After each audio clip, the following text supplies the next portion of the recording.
চলে এসেছি। আজকে দুপুরের এমন রেসিপি করেছি, আজকে করেছি খইয়ের বড়া। এই যে খইয়ের বড়া, আর তার সাথে রেখেছি চাল কুমড়োর পুর ঢুকিয়ে, এই যে চাল কুমড়োর পুর বানিয়েছি। আর তার সাথে রেখেছি ইঁচড়, কাঁঠাল আর আলু দিয়ে তরকারি করেছি। সেদিন বানিয়েছিলাম যে খুব ভালো খেয়েছে, আর এত টেস্টি। এই যে নিরামিষ, আজকে তো বৃহস্পতিবার।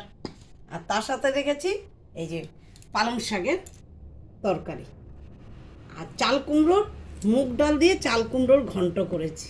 এই যে কালো জিরা সম্বাদ, কালো জিরা সম্বাদ। এখন শীতকাল, ধনিয়া পাতা পাওয়া যায়, তার সাথে আর কি চাই। মানে এত টেস্টি হয়েছে, এ মুগ ডাল দিয়েই মানে কি বলবো। তার সাথে ভাজা রেখেছি। তবে আমি থালটা তো সাজিয়ে নিয়েছি। এই যে আমার থালটা সাজিয়ে নিয়েছি, যা যা রান্না করেছি তোমাদের সাথে শেয়ার করব। জয় নিতাই, রাধে রাধে।